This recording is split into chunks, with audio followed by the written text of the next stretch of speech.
Hey guys! All right, welcome to your live Q&A with yours truly, your fave mermaid. As I've mentioned, my inboxes on all the channels, including my email, are super overwhelmed. Just get lots of messages in there, and then they push the other messages out, so I just don't get to see your questions. And I get a lot of questions about how to begin quitting plastics, what first steps are. So I'm trying to, when I do see these things come through, I try to answer them or just create content. So put more YouTube videos out. So I just put one around how I got started quitting plastics on my YouTube channel, which is just Plastic Free Mermaid. And then also I'm putting one out about like easy ways to start quitting plastics. So hopefully that's helpful and will answer some of the common questions that I get. Otherwise, I just don't know. I don't know how to get back to you because the inbox is just, it's a black hole. Stuff gets so lost there. So please, if you have a question, email it to hello. I don't know why I said it like that. Hello at iquitplastics.com. And otherwise, I'm going to be doing, I think every week I'll post a photo where you can ask your questions, and then I will address them in a live setting such as this on my YouTube channel. So you can tune in to my YouTube channel to ask your questions live in the moment, or I'll just answer them here for you. Okay, so let's get into it. What questions are we asking today? Okay, so Chelsea Barbie asks, what do we do with old plastic bags and straws? I've saved all my old grocery bags and straws that were accidentally given to me in restaurants in hopes that I can turn them in somewhere at some point to be art, recycled. I don't know, just something. Any advice? This is a tough one. I have used kind of Ziplocs. Like I find a use for Ziplocs. So if I go to friends' houses and they have kind of a similar drawer where they're keeping all of the plastic that they don't want to use, they don't want to own, but they don't know where else to put it. So you can find uses for a lot of these things around your house. That's probably the best thing for them now because they're still in your care and you're using them. For now, there isn't recycling for soft plastics, so there's no place that you can really put them where they're going to see, where they're going to enter back into the useful, manufacturing or production supply chain to be turned into something else useful. So maybe just hold on to them until there is recycling for these materials or these resources. Otherwise, you could definitely donate them to an art project with kids. Get in touch with a local organization that works on plastic pollution, see if they're working on any projects and they need materials, or you can always send things to TerraCycle. So they actually do accept a lot of soft plastics if they're in larger quantities. So if you want to get together with neighborhood folk, community, friends, and ship them a box, that's TerraCycle, TerraCyle. So you can look them up. Okay, next question. I'm building an art wall. This is Ann K. Adijuono.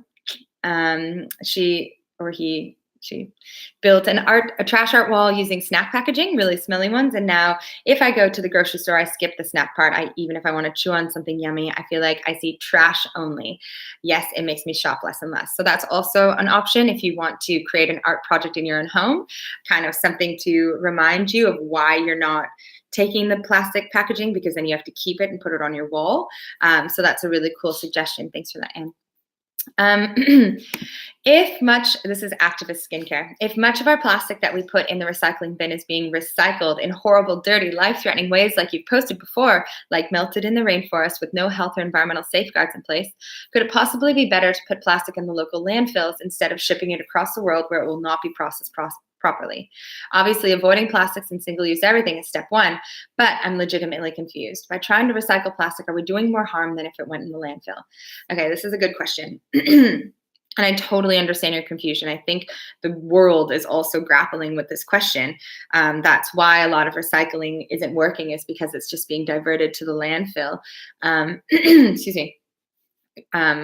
Because recycling just isn't cost efficient enough. It's not only just being burnt in the rainforests or communities, coastal and otherwise.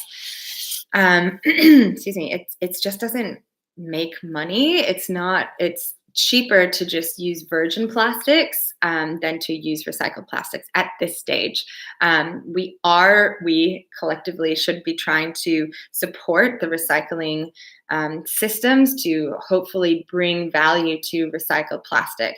So that's why even though all synthetic clothing sheds synthetic microfibers, and that's a huge threat to our oceans, I still try to only buy recycled plastic activewear and swimwear. So I would never ever buy virgin plastic activewear or swimwear. And that's why I often share brands on my Instagram to kind of give you guys options as to some brands that are making their products out of recycled plastic.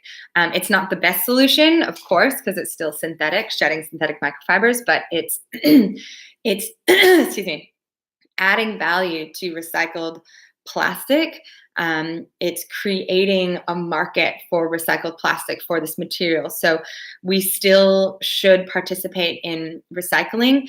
What I encourage you to do is find out your local like how to participate best within your local community so that you are supporting the recycling industry instead of dragging it down. So if you're washing out all of your containers, separating them according to your local council's rules or regulations, that's really going to help support the recycling in your area so that they can sell more of those materials overseas so that they don't just end up in a jungle, in a pile, in a landfill, or, in a big pile in some village. The more you can clean and separate out your recyclables, the easier it is for them to separate them into the appropriate, into their separate resources, bale them and sell them to an overseas buyer. Not ideal, but we just need to do our best with the systems that we have in place currently. Keeping plastic out of landfill is important. What will that Hollow Yoga asks, what will you do with the contents of your trash jar? So personally, I like to keep all of these as like an educational tool or resource. I think it's interesting to have my trash, open it up and be like, this is from 2018 and just look at all of it. Every year is so different. And I'm not able to keep all of the trash from all of my trash jars. Sometimes I'm traveling and I lose something, like I'm being honest, which is devastating. I really try to hold on to everything. So I keep them. And then if eventually they no longer serve my educational purposes, I'll do my best to try and recycle the materials that are in there. And hopefully at that stage, there will be a lot more options in terms of recycling for different kinds of materials. Van Saberton asks, how do you remain positive in light of all the current environmental issues we're facing? I think it's in my nature to stay positive. I think that we have a choice when it comes to the science and the facts that are facing our planet, and we can either be consumed with despair and panic and fear. But I think that nothing good has ever really come from those emotions. So I try to channel and transform those into action and to see the positivity. And that's why my activism and my messaging is really focused on solutions. I do have a lot of photos of me in trash. So I do post those to remind us, I guess, of the consequences of our use of plastic or irresponsible use of this material. But I really try to focus on solutions. That's why I share my lifestyle, my plastic-free lifestyle. And I really do think that everyone's waking up, and I'm really encouraged by the activism that we're seeing from the youth in our planet. They're standing up and striking from school to demand action on climate change, and I'm really inspired by that. So that has definitely been something that's influenced my positive attitude in light of all the issues. Is the response I'm seeing. Okay, moving right along. Next question. So this one's from Olivia Tallardo. How can I get involved in zero waste and plastic-free projects? How can I possibly make as big of an impact as you? Thanks, Olivia. I would say go local. I think it's super important um, to keep all of the stuff local because there's no one solution that's going to apply to the entire world. Like, even saying quit plastics and live plastic free, that doesn't work everywhere in the world. That doesn't work, in areas that don't have access to bulk foods. I mean, even our bulk foods get shipped here in plastic. So applying one solution to the many problems is not realistic. So go local. Get involved, like type in your town name or your state name, like zero waste, whatever town you live in, and see if there's already a community or a group. Get in touch with, look up Break Free from Plastic and see if there are any aligned organizations that are in your neighborhood, your area, your state, and get involved. Every organization needs volunteers always. So that's really great that you're interested in helping. That's how I started. I first started volunteering my time with Jean-Michel Cousteau's Ocean Future Society, put in my time with organizations working for free, and then doing really low paid internships.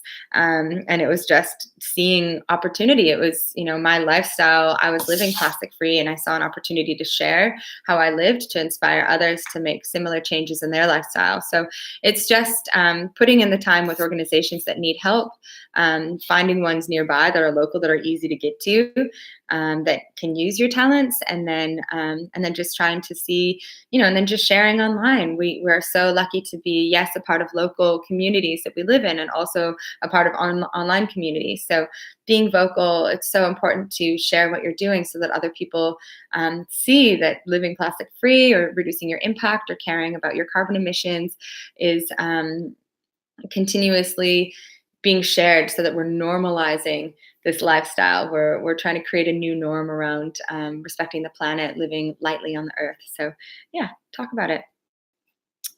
Francis Naden asks, what do you find to be the hardest challenge or part of being plastic free? Hardest part. It's not really that hard anymore. Maybe. Like I no longer crave plastic wrapped foods. I used to be devastated that all these chips and dips and junk food are wrapped in plastic. And then of course, as my body grew healthier and more accustomed to fresh whole foods, it was this glorious revelation that I was actually taking way better care of myself by not eating stuff in plastic. So that solved itself. So I guess the hardest part, I don't know. I mean, I want to say picnics or events that you don't really expect to be, that you're not really planning on going to, and then it's and you don't have food prepared to share. But then I usually just get a fresh loaf of bread and avocados. Um, I'm really struggling with this one. Hardest part of being plastic free. Mm, yeah, I'm not sure. I guess the thing I miss the most, maybe doing laundry. It's hard if you have a really bad stain in some clothes. It's hard to get rid of with just natural products. So maybe that's the thing. Laundry, stained laundry, deeply stained laundry is the hardest part of being plastic free. Okay, Micah Estla asks, the medical industry uses a lot of single-use items so that they are sterilized, understandably so. We cannot reuse needles, bandages, syringes, etc. How would people working in the medical industry be able to cut their plastic use? Is there a sustainable solution to keep things sterilized, safe for everyone? Same goes for the body modification industry, like tattoos and piercings. Yeah, so this is one where I'm not in the medical industry, so it would be hard for me to solve this.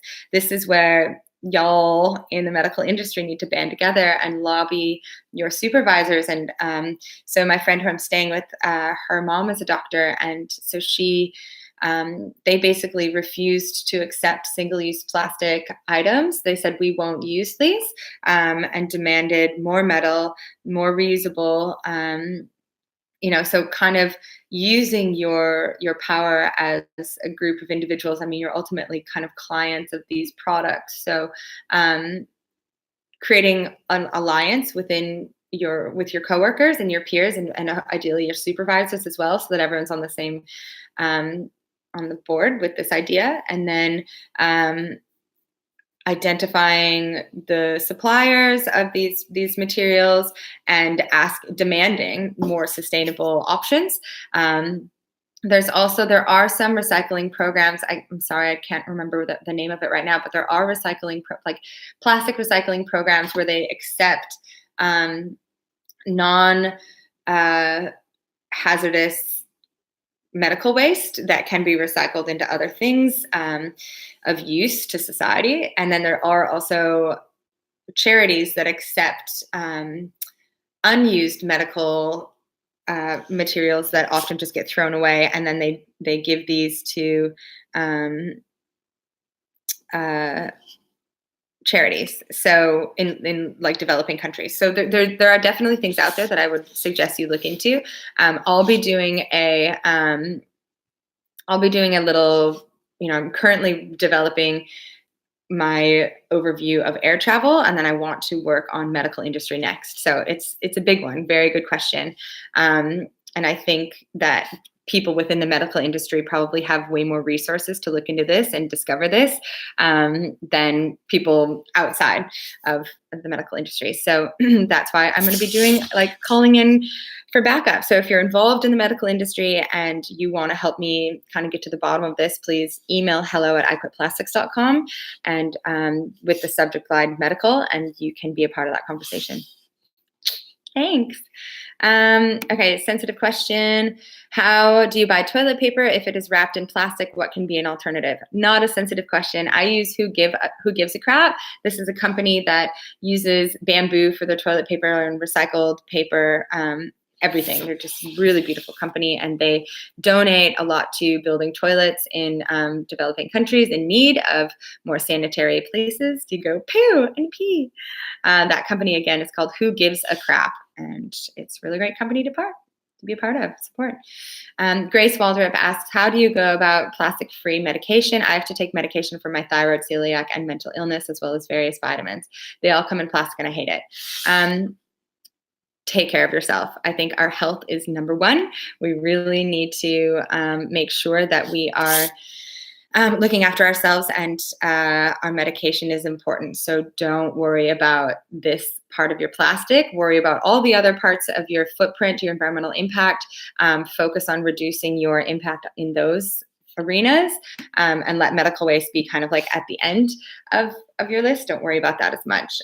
There is places where you can send those things, like TerraCycle, if you can't find reuses at home, but they are kind of handy. So hopefully you can reuse them around the house. Also, I would write to those companies and ask if they can have like some sort of medical recycling sort of take back program. So that's an option. I know we just kind of have to take things into our own hands at this stage. We're in that kind of beautiful time where we get to invent the future. We get to create the future by the things that we do and the actions we take. So, all right, Talara asks, what books can you recommend for delving deeper, not only specifically zero waste, but plastic issues and climate change and activism? I'm going to suggest my book, which will be coming out in about 6 months. That's going to be called I Quit Plastics. I'll also suggest Drawdown by Paul Hawken. That's the most comprehensive plan ever proposed to reverse global warming. Active Hope by Joanna Macy to help transform any struggles, any fear, despair into action, into positive action. And then Rise and Resist, a new one by Claire Press called Rise and Resist. It's about how to change the world. So hopefully those are some good suggestions for you. Thank you guys so much for asking your questions. It's a pleasure to answer them, and I hope that this is a good format for being able to ask your questions and get them answered. If it's not, definitely let me know, and have any suggestions. I'm open to them. All right, thanks so much and have a beautiful day. Definitely, if you like any of my content, please subscribe. That really helps me with my growing audience on YouTube. I'm really trying to diversify my social media streams, so I really appreciate the follow. And yeah, have a good day. Lots of love to you, and see you soon.